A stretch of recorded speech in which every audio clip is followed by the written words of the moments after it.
नमस्कार दोस्तों, हमारे शो में आपका स्वागत है। हमारा शो जय वीरू के नाम से जाना जाता है और आप काफी टाइम से इसको देख रहे होंगे, ठीक है। और इसमें हम लोग समाज की नई नई चुनौतियों का विवरण करते हैं, अपनी तरीके से उस बात को रखने की कोशिश करते हैं। आज हमारे बीच हैं संतोष जगताप जी।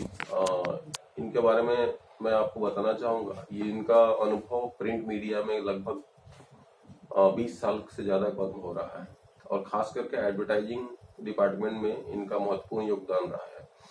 और कहीं ना कहीं मैंने देखा है, एक दिन महसूस किया है कि एक एडवर्टाइजर्स को ये चीज समझ में ही नहीं आती कि एडवर्टाइज हमें क्यों करनी चाहिए, एडवर्टाइजिंग का क्या प्लान आउट होना चाहिए, कौन से पेज पे करनी चाहिए, प्रिंट मीडिया में ही क्यों करनी चाहिए या फिर अदर मीडिया में क्यों करनी चाहिए। तो इन सब चीजों पे थोड़ा सा प्रकाश डालने के लिए हमने आदरणीय संतोष जी को बुलाया है। अभी स्वागत है, प्लीज आइए सर।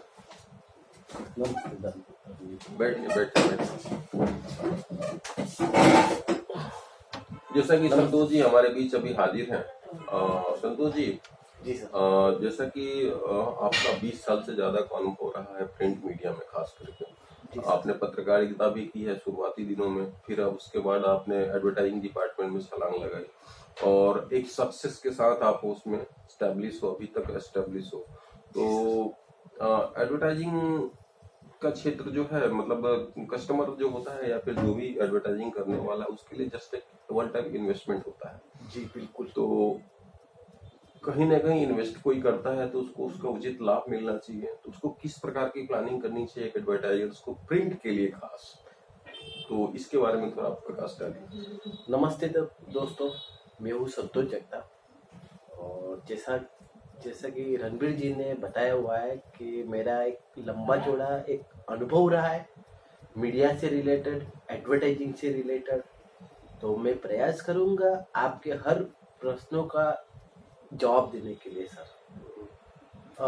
जैसे कि रणबीर जी ने मुझे पूछा है कि एक आम एडवर्टाइजर्स के लिए किस तरह से प्लानिंग होनी चाहिए, किस तरह से एडवर्टाइजिंग करनी चाहिए, खास तौर पर प्रिंट मीडिया के लिए। तो दोस्तों, अगर आप फर्स्ट टाइम एडवर्टाइजर्स हो और आप कुछ प्रिंट मीडिया में अभी एडवर्टाइजिंग स्टार्ट करना चाहते हो, तो फर्स्ट ऑफ तो आपको ये सोचना है कि आपका बजट कितना है। और अगर बजट है, सपोज कि देखो इसमें ऐसा है, प्रिंट मीडिया का कॉस्टिंग बहुत ज़्यादा होता है एडवर्टाइजिंग में। आप एफएम में जाओगे तो थोड़ा सा कम रेट होता है। इलेक्ट्रॉनिक, नेशनल इलेक्ट्रॉनिक में होता है वो ज़्यादा कॉस्टली होता है, उसमें आपको कोई लेना देना नहीं है। स्टेट का होता है, स्टेट मीडिया का होता है, उसमें भी आपको कोई लेना देना है। लेकिन हाँ, एक एफएम होता है जो ऑडियो फॉर्म में उसका एडवर्टाइजिंग होता है। एफएम रेडियो की बात कर हाँ, रहे हैं। एफएम रेडियो जी। और प्रिंट मीडिया होता है वो विजिबल एडवर्टाइजिंग होता है। तो अगर आप एक लोकल हो, शहर के मतलब सीमित हो, और अगर आप एडवर्टाइजिंग करना है तो मेरे हिसाब से आपको प्रिंट मीडिया ज़्यादा बेनिफिट रहता है। तो जैसे कि रणबीर जी ने बताया कि मुझे प्रिंट मीडिया के बारे में बताना है कि अगर एक आम एडवर्टाइजर प्रिंट मीडिया में एडवर्टाइजिंग करता है तो किस तरह से कर सकता है। एक प्रश्न मैं पूछना चाहूंगा संतोष जी। जिस तरह से आपने बताया कि आपका अनुभव लगभग 15 से 20 सालों का रहा, तो जब आपने ज्वाइन किया था, ठीक है, जब आप प्रिंट मीडिया में नए नए आए थे और आज भी अगले 20 सालों में किस तरह का परिवर्तन हुआ है प्रिंट मीडिया में? दोस्तों, मैंने करीबन 20 साल की जॉब की है प्रिंट मीडिया में, और भी कई तरह के मीडिया में मैंने काम किया हुआ है। लेकिन प्रिंट मीडिया का जो अस्तित्व है, जो पहले था, वो भी अभी भी कायम है। इलेक्ट्रॉनिक मीडिया से ज्यादा इम्पोर्टेंट होता है प्रिंट मीडिया दोस्तों। क्योंकि प्रिंट मीडिया से आपका इंटेंशन डेली अखबार की तरफ है कि मैगजीन की तरफ है, क्या मतलब एग्जैक्टली? प्रिंट तो प्रिंट होता है, प्रिंट में कई चीजें आती है सर। देखो, इसमें कस्टमर की नीड्स के ऊपर होता है। कस्टमर किस तरह से एडवर्टाइजिंग करना चाहता है, मैगजीन है तो उसका क्या प्रोडक्ट है, वो प्रोडक्ट रिलेट करता है कि उसको किस टाइप की एडवर्टाइजिंग कहाँ पर करनी है। तो वो ये प्रोडक्ट डिसाइड करता है, एडवर्टाइजर को डिसाइड करना होता है कि उसको मैगजीन में एडवर्टाइजिंग देना से ज्यादा बेनिफिट है या प्रिंट मीडिया से एडवर्टाइज करना ज्यादा बेनिफिट है। अभी बोलिए। एक चीज मैं जानना चाहूंगा, ये मेरे अनुभव के लिए भी रहेगा और जो हमारे श्रोता है या फिर जो हमारे दर्शक है उनके लिए, जैसे कि हम अखबार को छूते हैं, ठीक है, प्रिंट अखबार को छूते हैं, तो हमें अब कैसे पता चलेगा कि कौन से पेज पे हमारा एडवर्टाइज होना चाहिए, या फिर किस तरह के मतलब उसमें बाइफरकेशन होते हैं कि भाई हम कहाँ पे जा सकते हैं? देखो दोस्तों, फर्स्ट बार ही रणवीर जी ने मुझे पूछा था कि आम एडवर्टाइजर को एडवर्टाइजिंग किस तरह से करना चाहिए, तो हम वापस वही क्वेश्चंस पे आते हैं, क्योंकि आपका ये सवाल एक अधूरा था, मुझे बताना बाकी था। तो दोस्तों, जैसे कि बोलते हैं कि आपका मतलब एक बजट है, उससे डिसाइड होता है। अगर 50,000 का अगर आपका बजट है, तो 50,000 में अगर आप एडवर्टाइजिंग करते हो तो फ्रंट पेज करोगे तो थोड़ा माइलेज ज्यादा जाता है, क्योंकि जब स्टार्ट करता है एडवर्टाइजिंग, जब पेपर ओपन करता है तो फ्रंट पेज से ही शुरुआत होती है हमेशा एडवर्टाइजिंग रीडर्स की। उसी तरह बैक पेज फ्रंट पेज से और थोड़ा सा कम बोल सकते हो उसको, बैक पेज ज्यादा विजिबल होता है फ्रंट पेज के कम, उस बाद फ्रंट पेज के बाद बैक पेज ज्यादा विजिबल होता है। फिर होता है एक third page. Third page back page और फ्रंट पेज के बाद थर्ड नंबर पे आता है, तो वो थर्ड पेज ज्यादा विजिबल होता है। उसके बाद होता है इनसाइड। तो मैं आपको सजेस्ट नहीं करूंगा आपको कोई भी इनसाइड पेज पर एडवर्टाइजिंग करना, लेकिन हाँ, अगर आपका कम बजट है और अगर आपको एडवर्टाइजिंग ज्यादा करना है और फर्स्ट टाइम एडवर्टाइजिंग कर रहे हो, तो मैं आपको सजेस्ट करूंगा कम बजट वाले एडवर्टाइजिंग में आप जाओ।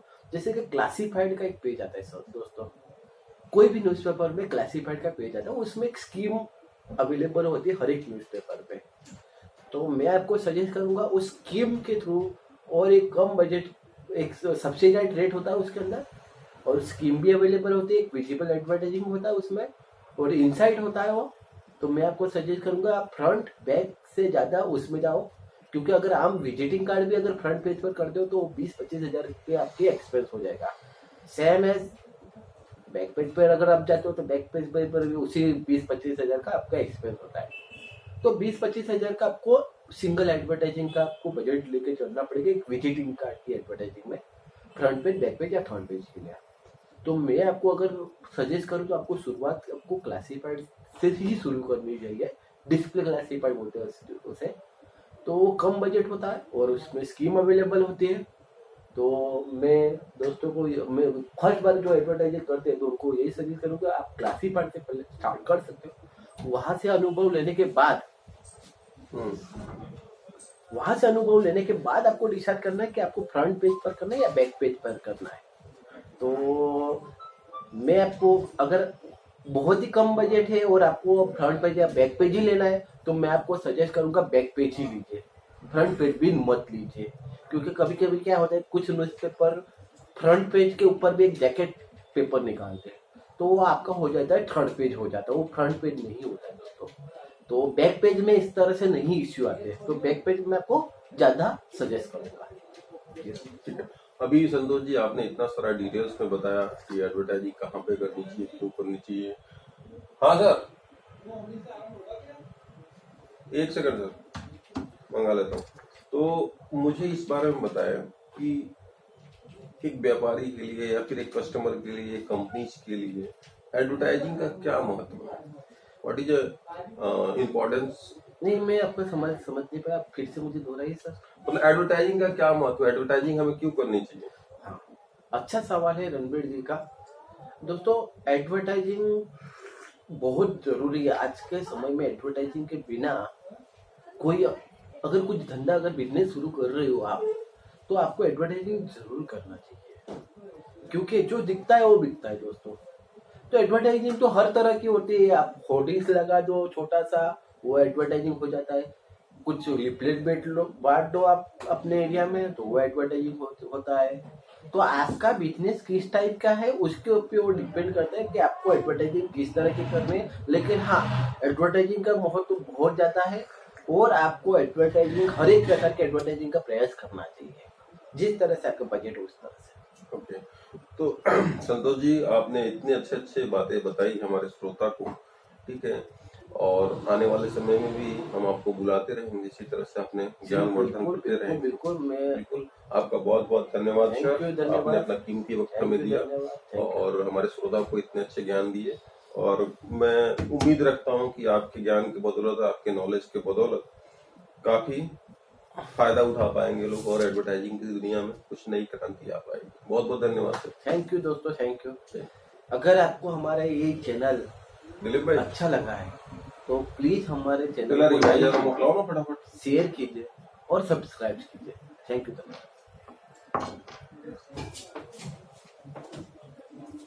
એટલે કે પોર્ટલમાંથી મોકલી દીધા તમે?